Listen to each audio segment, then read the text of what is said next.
अब देखो ये वाला सवाल है जैसे कि हमारे पास, तो इसमें क्या बोल रहा है कि हमारे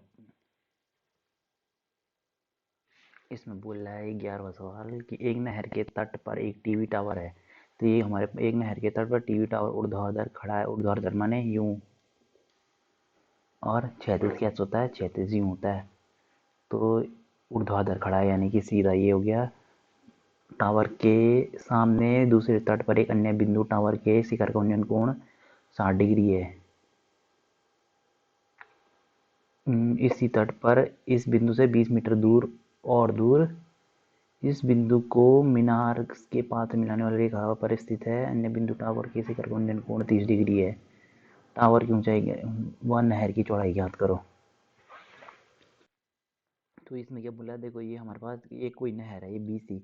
तो ये बोल रहा है कि इसके एक बिंदु से जो नहर है, नहर के एक एक तट पर एक टीवी टावर उधर खड़ा है। टावर के ठीक सामने दूसरे तट के अन्य बिंदु से टावर का उन्नयन कोण, शिखर का उन्नयन कोण 60 डिग्री है। तो क्या बोला है कि तो हमारे पास नहर है जो, तो ये तो नहर हो गई, ये वाली बीसी नहर है। अब वो क्या बोला है कि टावर के दूसरे बिंदु से, तो यहाँ से जो हमारे पास ये है, यहाँ से टावर के शिखर का उन्नयन कोण कितना है? 60 डिग्री। तो ये उसने 60 डिग्री दे रखा है। फिर क्या दे रखा है उसने दूसरा,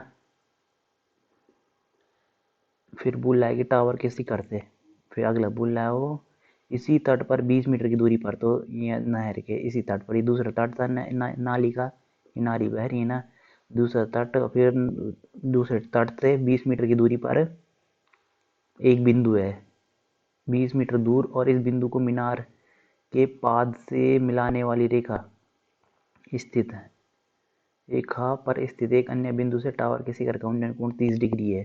फिर क्या बोला है कि हमारे पास जो टावर का पाद है, टावर के पाद से मिलाने वाली रेखा, तो ये रेखा मिला रही है ना टावर के पाद को, तो टावर के पाद को ये रेखा मिला रही है। तो वो क्या बोला है कि वहाँ पे कोई एक अन्य बिंदु है डी। तो बिंदु डी से क्या, जो हमारे पास टावर के शिखर का उन्नयन कोण कितना है? 30 डिग्री है ये। तो अब वो बोल रहा है कि हमें एक नहर की चौड़ाई ज्ञात करनी है।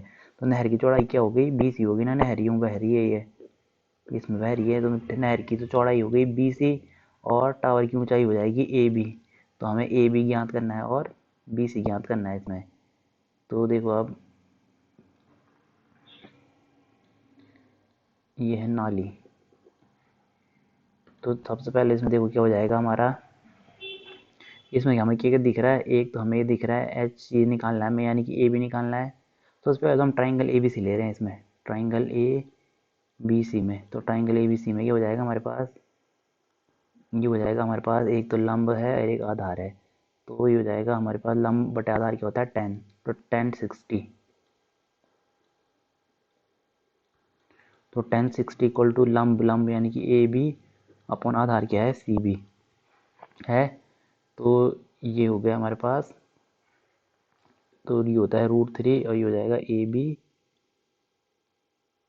ये मतलब क्या हो जाएगा, ये हो गया √3 equal to A B upon C B.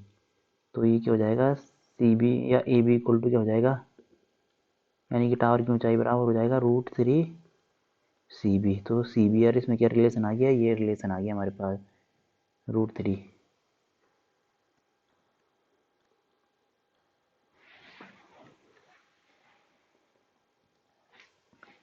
अब है दूसरा, अब दूसरे के लगा रहे हैं हम 10 30 पे। तो 10 30 इक्वल टू क्या हो जाएगा हमारे पास, अब ये तो 20 मीटर दे ही रखा है और ये सी भी दे रखा है, तो आधार तो क्या हो जाएगा? 20 metre plus 20 plus C B. तो लंब क्या है हमारे पास? सबसे पहले ए बी, फिर आधार क्या है? 20 प्लस सी बी। तो ये हो जाएगा, ये क्या होता है हमारे पास? हमारे पास √3, और ए बी क्या है हमारे पास? ये वैल्यू रख दो यहाँ पे। तो मैं वैल्यू रख रहा हूँ √3 सी बी, ये रख दिया मैंने। नीचे क्या रख दिया? 20, नीचे क्या था? 20 प्लस सी बी। तो ये हो जाएगा 20 plus C B equal to 3 C B. ये √3 बनेगा ना। तो अब देखो ये क्या हो जाएगा हमारे पास, ये इधर जाएगा, तो क्या बन जाएगा? ये माइनस का, तो यानी कि इधर कितना बचेगा 2। सी बी इक्वल टू 10, तो सी बी इक्वल टू क्या हो गया हमारे पास 5। जब ये सी बी इक्वल टू 5 निकल गया तो ए बी इक्वल टू कितना निकलेगा फिर, ये था ना √3 और ए बी सी बी की जगह 5 रख दो तो ए बी इक्वल टू कितना हो जाएगा 5√3। तो इसलिए टावर की ऊंचाई कितनी हुई,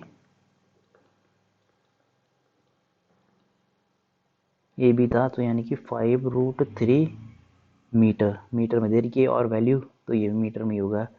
फिर बोला है नदी की चौड़ाई, नदी की चौड़ाई कितनी हो जाएगी 5 मीटर। चौड़ाई क्या है BC, तो BC कितना है 5, यही हमारा आंसर है।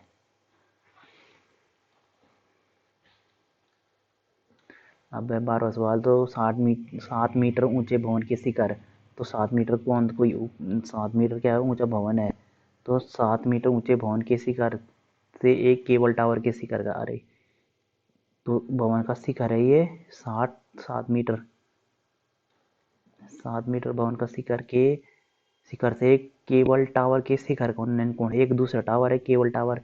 ये तो क्या है हमारे पास भवन है, और भवन के बाद एक टावर है जिसके शिखर का उन्नयन कोण इसके शिखर के, यानी कि किसके भवन के शिखर से टावर के शिखर का उन्नयन कोण क्या बोल रहा हो, केबल टावर के शिखर का उन्नयन कोण 60 है। तो उन्नयन कोण कैसे बनेगा, यहाँ पे अगर हम यहाँ पे देखना शुरू करें तो दृष्टि रेखा की हो जाएगी ये, और ये शिखर पे बोल रहा है, तो शिखर कहाँ होगा यहाँ होगा, तो यानी कि वस्तु यहाँ मतलब ये हो गई मतलब वस्तु। तो यहाँ से और जो हमारी आँख से दिख रहा है ये ऊपर की तरफ, तो ये तो हो गई क्षैतिज रेखा, मतलब हम सीधा देख रहे हैं तो क्षैतिज रेखा, और दृष्टि रेखा ये है मतलब दृष्टि रेखा ये हो गई।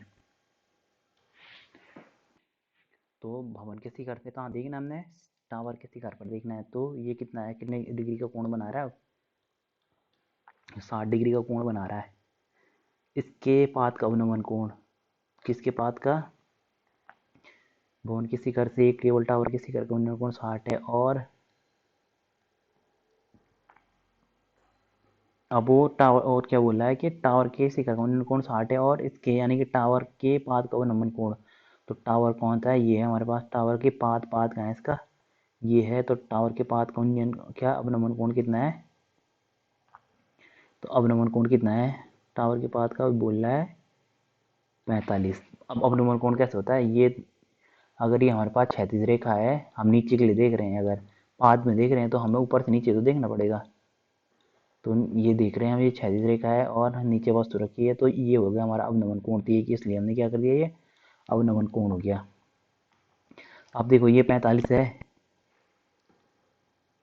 अगर ये 45 है तो इसे भी 45 ही होना पड़ेगा, क्यों कौन सा ये यहाँ पे जेड बन रहा है ना, यानी कि अंतः कोण है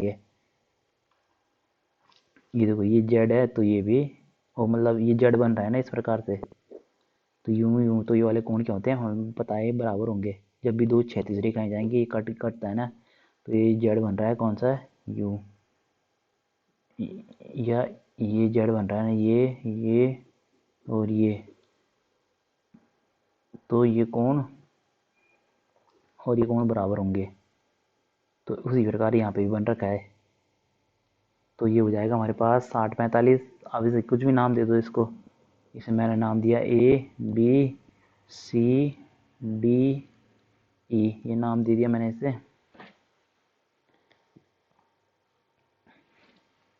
तो सबसे पहले मैं कौन सा ट्राइंगल ले रहा हूँ, ट्राइंगल ये तो कितना है, तो ये भी 45 हो जाएगा, तो ट्राइंगल ABC ले रहा हूँ मैं, क्योंकि 10 45 से हमें क्या मिलता है 1 मिलता है। तो अब इसने क्या पूछ रखा है इसने, टावर की ऊंचाई याद करो, तो टावर की ऊंचाई यानी कि ये होगा, तो यहाँ से अगर ये 7 है तो ये भी 7 ही तो होगा, यहाँ से DC ये भी 7 होगा, और हमें इतना और मिल जाए तो हम दोनों को जोड़ के क्या बना देंगे टावर की ऊंचाई बना देंगे। तो अब देखो हम ट्राइंगल ABC ले रहे हैं,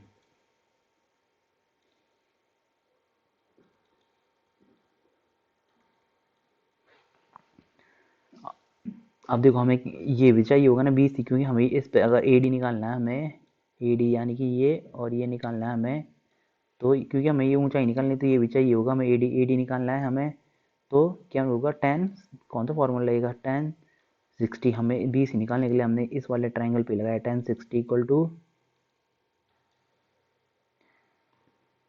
लंब कितना है 7 और बटे आधार, आधार कितना है हमारे पास 20, तो ये हो जाएगा √3 इक्वल टू, तो कितना हो जाएगा ये √3 इक्वल टू 7/BC, ये हो गया।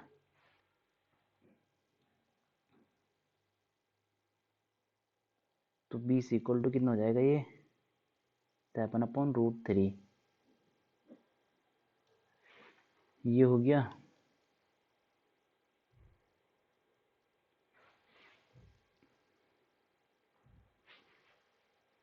अब देखो हम दूसरा ले रहे हैं, हम ट्राइंगल ADE में, तो ट्राइंगल ADE में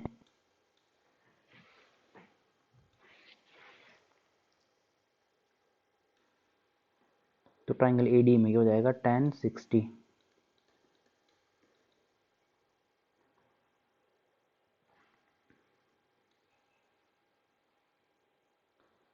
तो 1060 इक्वल टू क्या हो जाएगा AE ना ED लंब बटे आधार, तो लंब कौन सा हमारे पास ये ED लंब है और आधार क्या है AD, तो ये हो जाएगा हमारे पास ED अपॉन AD, तो इनकी वैल्यू रख दो सीधा, तो ED था, ED को ED रहने दो, और आधार क्या है हमारे पास, आधार AD है, तो AD की जगह हम क्या लिख सकते हैं, AD तो BC है, यहाँ पे AD ये, और ये वाली ये हमारी दूरी हमें क्या दिख रही है, बराबर दिख रही, क्योंकि ये सीधी लाइन है पड़ रखी है, सी टावर तो सीधी खड़े होंगे ना, चाहे यहाँ पे खींचो लाइन चाहे यहाँ पे खींचो, ये दोनों क्या होंगे, बराबर होंगे।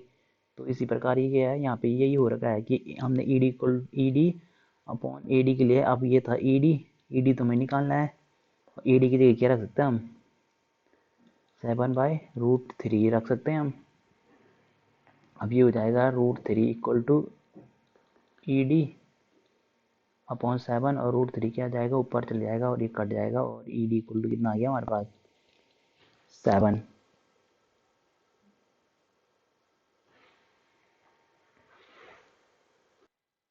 अरे ये तो इस पे लगाया ना हमने ABC में, तो 1045 था ये, तो ये गड़बड़ ये था 1045, तो पूरा गड़बड़ हो गया सवाल।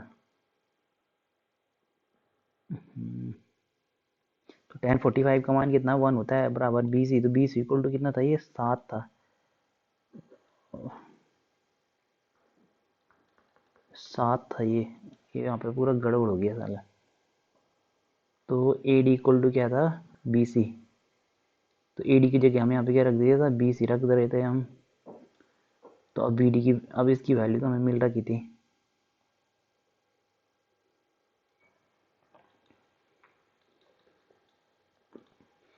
BC की वैल्यू कितनी है 7 आ गई थी, और 10 इसके इक्वल टू क्या रख सकते हैं √3, और ये क्या होता है इधर क्या है ED अपॉन 7, तो क्या हो जाएगा ED इक्वल टू 7√3,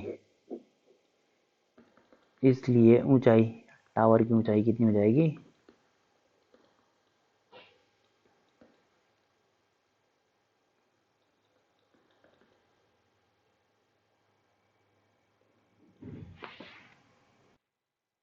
टावर की ऊंचाई ऊंचाई हो जाएगी DC प्लस DE,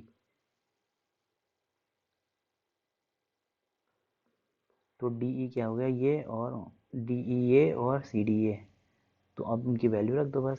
तो कितना था, एक तो था हमारे पास DC, या ये क्या हो गए, ये तो हमें DC तो दे रखा था, DC तो हमारे पास 7 है, और DE या ED, इसे ED भी रख सकते हैं DE भी रख सकते हैं, तो हमने ED लिखा है, मैं ED लिख रहा हूँ इसलिए, और प्लस 7√3, तो ये जाएगा 7 इंटू √3 प्लस 1, कितना मीटर, ये टावर की ऊंचाई हो गई।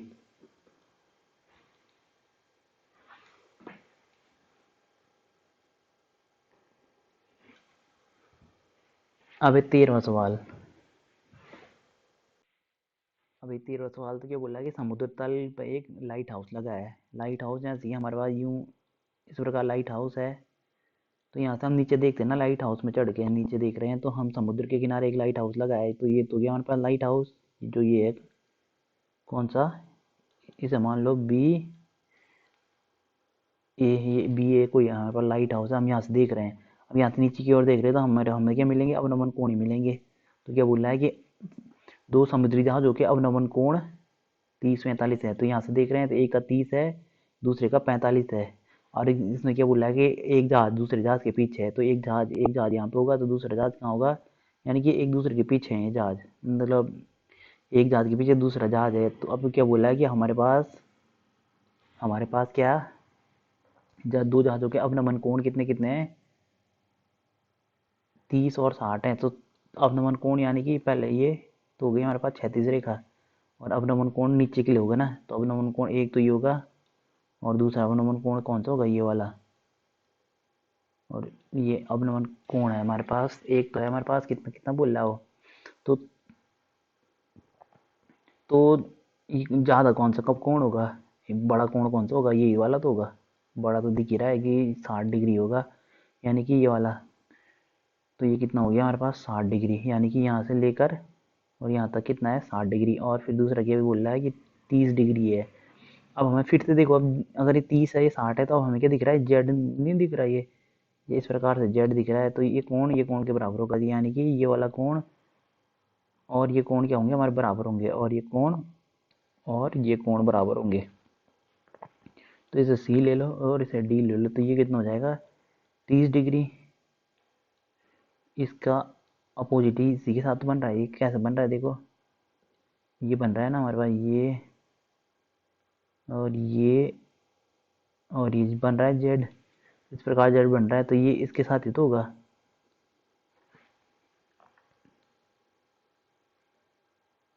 अब दूसरा देखो, दूसरा वाला जेड कैसे बन रहा है, अगर हम 60 वाले को लें तो 60 वाला ये और ये और ये, तो ये बन जाएगा दूसरा 60। तो अब क्या देखो, ये 60 है तो ये भी तो 60 ही आएगा।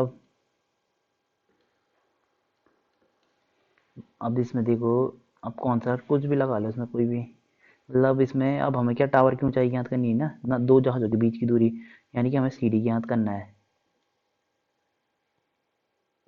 और ये तो दे ही रखा है, इसमें 75 मीटर ऊंचा टावर है,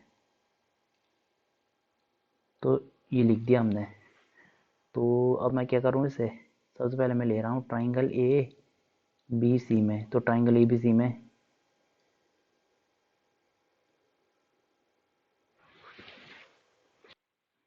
अब ट्राइंगल ए बी सी क्यों लिया मैंने, क्योंकि मुझे क्या चाहिए होगा, अगर मुझे सी डी निकालना है ना, ये सी डी निकालना है हमें, तो मुझे क्या चाहिए होगा, सबसे पहले अगर मैं बी सी में से कितना घटा दूंगा, बी डी में से अगर मैं, यानी कि पूरी लाइन में से अगर मैं इतना इतना घटा दूं, तो हमारे पास यही तो बचेगा।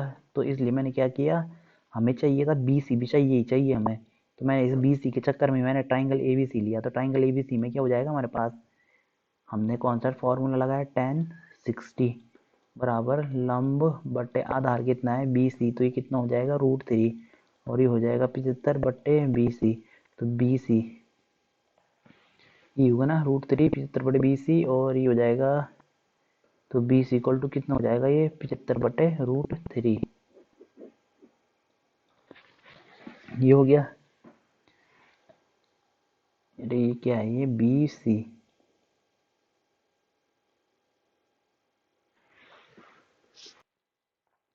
ये फिर से कोण गलत ले लिया हमने, ये तो 45 था, ये 60 क्यों लिया हमने, ये तो 45 है, ये वाला कोण 45, गड़बड़ हो रही है बार बार। तो ये 45 था, तो ये 45 होगा ना, ये तो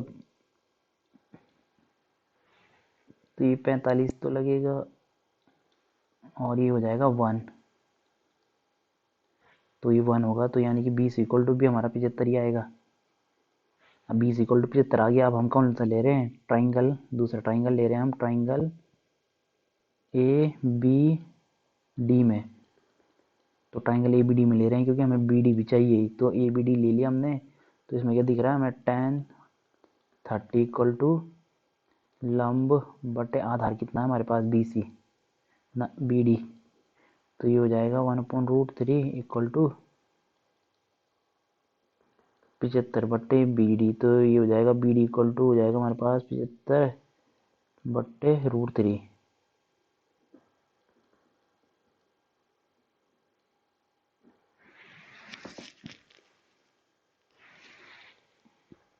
तो बी डी भी निकल गया हमारे पास और बी सी भी निकल गया। अब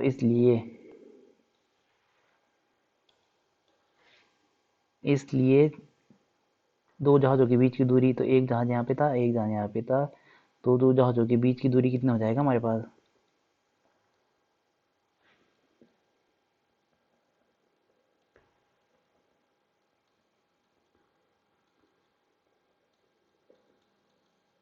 ये हो जाएगा हमारे पास B D minus B C. तो बी डी कितना है हमारे पास,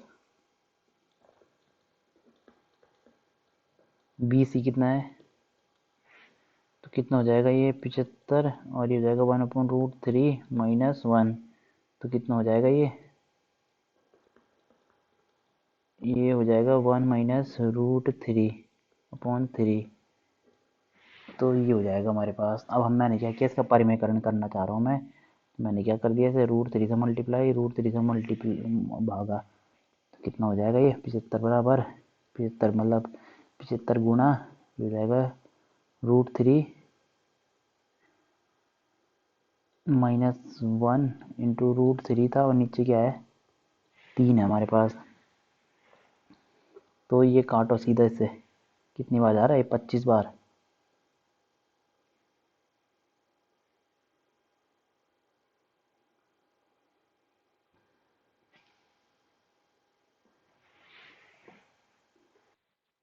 तो एक आंसर तो हमारे पास क्या आ रहा है, ये 25, और ये √3 हो गया, और ये क्या है √3 -1। एक आंसर तो ये है, और एक हम इसे इस प्रकार भी लिख सकते हैं।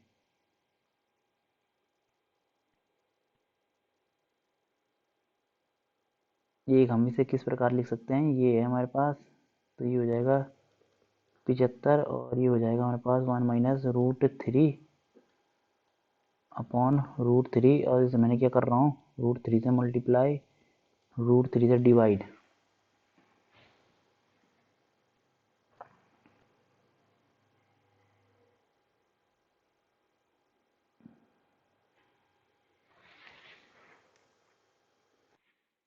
ये अरे यार, ये 75/√3, ये तो गलत हो गया, ये फिर यहाँ पे गलत कर दिया हमने। ये क्या था, 75√3 था, 75√3।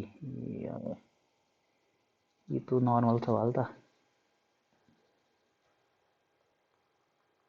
ये था 75, बी डी कितना हमारे पास 75√3, और बी सी गया है 75। तो ये तो सीधा सीधा ये आ रहा था 75 और √3 -1।